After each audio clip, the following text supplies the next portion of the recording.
અમેરિકામાં જાહેરમાં હત્યાઓ અથવા તો માસ શૂટિંગની હવે કોઈને નવાઈ નથી રહી. ગયા અઠવાડિયે ભારતીય મૂળના એક યુવાનની અમેરિકામાં રસ્તા ઉપર જ હત્યા કરવામાં આવી છે.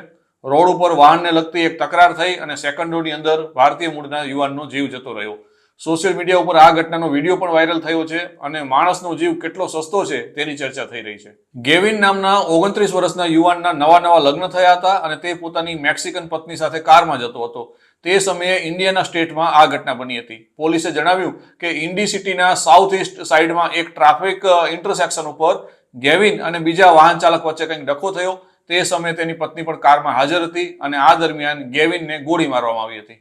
નવપરિણીત ગેવિન દાસોર તેની મેક્સિકન પત્ની સાથે ઘરે જઈ રહ્યો હતો ત્યારે શહેરમાં ઇન્ડી શહેરની દક્ષિણ બાજુએ એક જગ્યાએ બીજા વાહન ચાલક સાથે તેને દલીલ થઈ. ગેવિન પોતાની કારમાંથી નીચે ઉતર્યો ત્યારે તેણે એક ભૂલ કરી કે તે ગન લઈને બહાર આવ્યો.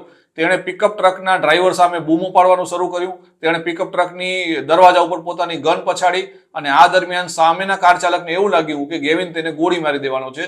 યુએસમાં મોટાભાગના લોકો ગન રાખતા હોય છે અને ગેવિનના કમનસીબે જેની સાથે તેને બોલાચાલી થઈ હતી તેની પાસે પણ ગન હાજર જ હતી. એટલે તેણે કાચ ખોલીને સીધું ફાયરિંગ કરી દીધું અને પોઈન્ટ બ્લેન્ક રેન્જથી ગોળીબારમાં ગેવિન માર્યો ગયો.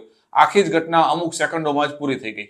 ગેવિન દસોર મૂળ આગ્રાનો વતની હતો અને તેણે અને તેની પત્ની વિવિયાના જમોરાએ હજુ 2 અઠવાડિયા પહેલા જ 29મી જૂને લગ્ન કર્યા હતા. આ ઘટનામાં ગેવિન પોતાની ગન વડે પિકઅપ ટ્રકના દરવાજાને મુક્કો મારે છે અને પિકઅપ ટ્રકનો ડ્રાઈવર તેને ગોળી મારીને તેનો જવાબ આપે છે. ગેવિનને તાત્કાલિક હોસ્પિટલમાં લઈ જવાયો હતો પરંતુ સારવાર દરમિયાન તેનું મૃત્યુ થયું હતું. તેની પત્નીએ કહ્યું કે ગેવિનને સતત લોહી વહેતું હતું અને હું તેને પકડીને બેઠી હતી. હું એમ્બ્યુલન્સની રાહ જોઈ રહી હતી પરંતુ તેને બચાવી શકાયું નથી. પોલીસે આ કેસમાં પિકઅપ ટ્રકના ડ્રાઈવરની અટકાયત કરી હતી પરંતુ તેને તરત જ રિલીઝ કરી દીધો હતો કારણ કે પોલીસે જણાવ્યું કે આ ડ્રાઈવરે સ્વ બચાવમાં ફાયરિંગ કર્યું હોય તેવું લાગે છે. કારણ કે ગેવિનનો પણ વાંક તો કહેવાય. તે પોતાની ગન લઈને કારમાંથી બહાર આવ્યો, કોઈની સાથે ઝઘડવા લાગ્યો તો તેની સામેની વ્યક્તિને પણ બીક લાગવાની જ છે. શક્ય છે કે બીજા ડ્રાઈવરને એનાથી જોખમ લાગ્યું હોય અને તેણે પોતાના ડિફેન્સમાં સામે ગોળીબાર કરી દીધો હોય.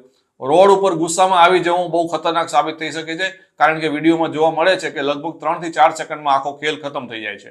ગેવિનની હત્યાના કારણે તેની પત્ની ભાંગી પડી છે અને કારણ કે આ ઘટના બની ત્યારે તે પણ કારમાં હાજર હતી અને કદાચ તેણે પણ આખી ઘટના જોઈ છે.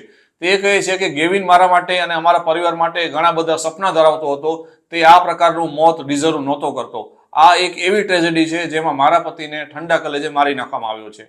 સોશિયલ મીડિયા ઉપર પણ ઘણા લોકો કહે છે કે હાથમાં ગન રાખીને આ રીતે વાહનમાંથી ઉતરીને બીજા સાથે દલીલો કરવામાં રસ્તા ઉપર કંઈ પણ થઈ શકે છે. અમેરિકાનું ગન કલ્ચર આવી જ રીતે રોજના અનેક ડઝન લોકોનો ભોગ લે છે.